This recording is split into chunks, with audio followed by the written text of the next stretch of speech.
Bugun biz Qozog'iston Respublikasini, Turkiston qalasi, Turkiston shahrini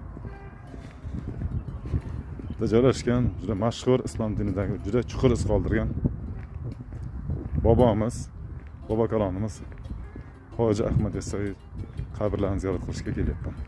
Bugun 20-mart 2025-yil. Men hozir kirmoqchiman. Mana kirish 300 tanga ekan, biletini to'ladik. Rahmat do'stlar, Hoji Ahmad Yassaviy bobomizning qabri shu yerda. Ziyoratga kirdik. Ziyorat rasmga olish, fotosuratga tushirish taqiqlangan bo'lsa-da, rasmga tushirishga harakat qildim va uddasidan chiqyapman. Mana shu yer. Bu yerda past ovozga gapirishgan odamlar namoz o'qiydi. Ko'rinish mana shunday. Gaplashib so'zlashasiz. Bu yerda ham har xil joylardan sayyohlar kelgan. Dunyoning har xil tomonidan. O'zim bugun hindistonliklar bilan ko'rishdim. Bu orqa tomoni endi narda. Nomi yozilgan.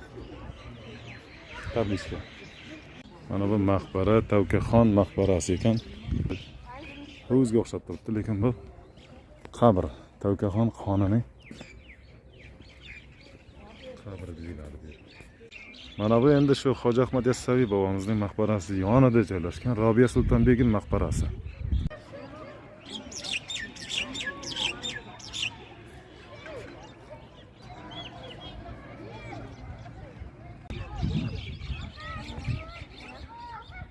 This camel's location. You can sit and just and pay for driving for your drive.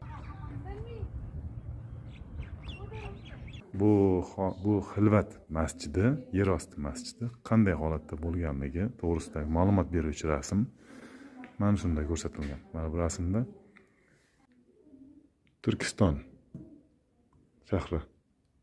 O'zbekiston Toshkent shahridan 400 kilometr uzoqlikda, shimolroqda. Hoji Ahmad Yassaviyning 63 jasdan keyin umr surgan yer osti g'ar bo'linmasining kichraytirilgan maketi. Yer osti g'or bo'linmasining kichraytirilgan maketi.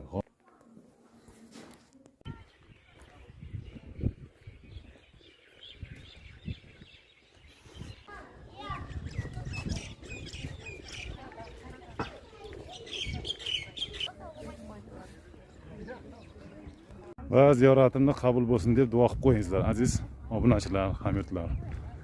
Ziyoratdan qaytyapmiz.